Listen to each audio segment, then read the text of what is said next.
आखिर नीलावरण स्केल है क्या और इसका काम क्या है, आज हम इसी के ऊपर बात करेंगे। तो वीडियो को लाइक, कमेंट और साथ ही चैनल को सब्सक्राइब करना ना भूले। नीलावरण स्केल एक बैलेंस सिविलाइजेशन मेजरिंग स्केल है। इसका उद्देश्य सिर्फ ये देखना नहीं है कि किसी सिविलाइजेशन के पास कितनी एडवांस टेक्नोलॉजी है, बल्कि ये भी देखना है कि उस सिविलाइजेशन के लोग कितने अवेयर है, कितने रिस्पॉन्सिबल है, कितनी एफिशिएंटली एनर्जी का यूज करते हैं और उनका साइंस और ह्यूमन वैल्यूज के बीच कितना बैलेंस है।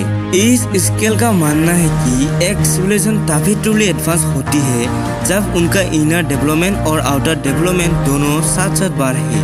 ना सिर्फ पावरफुल मशीन्स, ना सिर्फ इकोनॉमिक ग्रोथ और ना ही सिर्फ इमोशंस, बल्कि साइंस, विजडम, ह्यूमैनिटी और सस्टेनेबल सिस्टम्स का एक बैलेंस कॉम्बिनेशन ही ट्रू सिविलाइजेशन को डिफाइन करता है।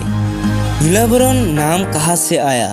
आप बात करते हैं इस नाम की। नीलावरण दो शब्दों से मिलकर बना है, नीला प्लस आवरण। नीला का अर्थ है ब्लू और आवरण का अर्थ है कवर यानी प्रोटेक्टिव लेयर। लेकिन ये सिर्फ एक नाम नहीं है, इसके पीछे एक सिंबॉलिक मीनिंग भी छुपा हुआ है। जब हम स्पेस अर्थ को देखते हैं तो सबसे पहले हमें एक नीला ग्रह दिखाई देता है। उसके ऊपर एटमॉस्फेयर की एक प्रोटेक्टिव लेयर होती है और उसके अंदर जीवन, प्रकृति और सिविलाइजेशंस होती है। ये ब्लू कवर हमें यह दिलाती है कि हर सिविलाइजेशन एक शेयर्ड प्लेनेट के अंदर एग्जिस्ट करती है। हम सब अलग कंट्रीज, अलग कल्चर्स और अलग लैंग्वेजेस रखते हैं, लेकिन हम सब एक ही नीले ग्रह के अंदर जीते हैं। इसी सोच को रिप्रेजेंट करता है नीलावरण। नीला रंग का मतलब सिर्फ आर्ट का रंग नहीं है। इस स्केल में नीला रंग शांति को रिप्रेजेंट करता है। शांति का मतलब सिर्फ युद्ध का ना होना नहीं है, बल्कि scientific thinking, mental stability, corporation, trust और लॉन्ग टर्म प्रोग्रेस। एक पीसफुल सिविलाइजेशन ही नॉलेज को आगे बढ़ा सकती है। आवरण का मतलब प्रोटेक्शन, लेकिन ये प्रोटेक्शन सिर्फ एटमॉस्फेयर की नहीं है। ये प्रोटेक्शन है ह्यूमन राइट्स की, नेचर की, नॉलेज की, फ्रीडम की और फ्यूचर जनरेशंस की। एक सिविलाइजेशन तभी सर्वाइव करती है जब वो सिर्फ अपना प्रेजेंट नहीं बल्कि अपना फ्यूचर भी प्रोटेक्ट करती है। इसीलिए नीला शांति को रिप्रेजेंट करता है और आवरण प्रोटेक्शन को रिप्रेजेंट करता है। नीला आवरण स्केल हमें एक सिंपल मैसेज देता है, एडवांस्ड होना और सिविलाइज्ड होना दोनों अलग बातें हैं। एक सिविलाइजेशन के पास सुपर कंप्यूटर्स हो सकते हैं, लेकिन अगर उसके लोग एक दूसरे का सम्मान ना करें तो उसका सिविलाइजेशन स्कोर कंप्लीट नहीं होगा। एक सिविलाइजेशन के पास अनलिमिटेड एनर्जी हो सकती है, लेकिन अगर वो एनवायरनमेंट को डिस्ट्रॉय कर रही हो तो वो बैलेंस सिविलाइजेशन नहीं होगी। और अगर किसी सोसाइटी में बहुत प्यार हो लेकिन एजुकेशन, हेल्थ केयर और साइंटिफिक सिस्टम्स वीक हो तो वो भी कंप्लीट सिविलाइजेशन नहीं कहलाएगी। इसीलिए नीलावरण स्केल किसी एक चीज को इम्पोर्टेंस नहीं देता, ये बैलेंस को इम्पोर्टेंस देता है, क्योंकि ट्रू सिविलाइजेशन वो है जो साइंस को ह्यूमैनिटी के साथ, प्रोग्रेस को रिस्पॉन्सिबिलिटी के साथ और फ्रीडम को प्रोटेक्शन के साथ लेकर चले। इसी फिलोसफी पर बना है नीलावरण स्केल।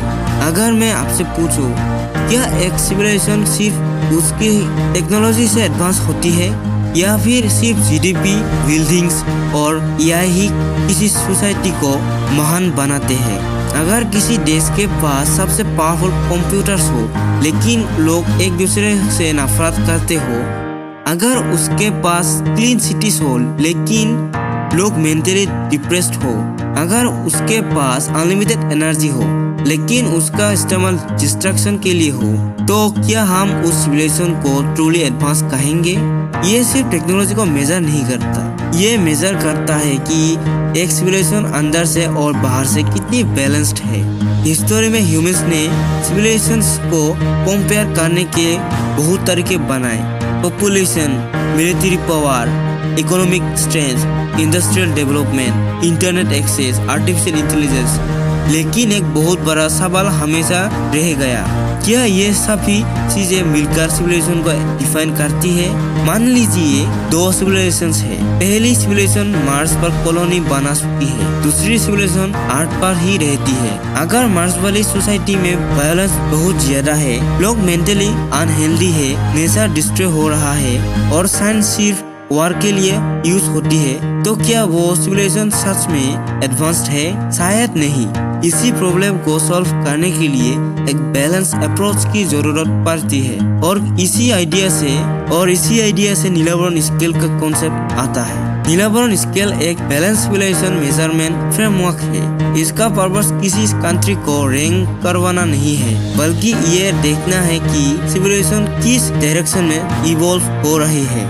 ये स्केल दो मेजर डायमेंशंस को देखता है, पहला इनर सिविलाइजेशन और दूसरा आउटर सिविलाइजेशन। इनर सिविलाइजेशन का मतलब है human conscious, love, awareness, mental clarity, compassion, emotional intelligence, learning, wisdom और ethical thinking। आउटर सिविलाइजेशन का मतलब है science, technology, energy, infrastructure, health care, educational system, transportation, communication और गवर्नेंस। जब दोनों बैलेंस में होते हैं तब सिविलाइजेशन स्टेबल होती है। इमेजिन कीजिए एक इंसान के पास बहुत पावरफुल बॉडी है, लेकिन उसका माइंड अनस्टेबल है। क्या वो डेंजरस हो सकता है? बिल्कुल।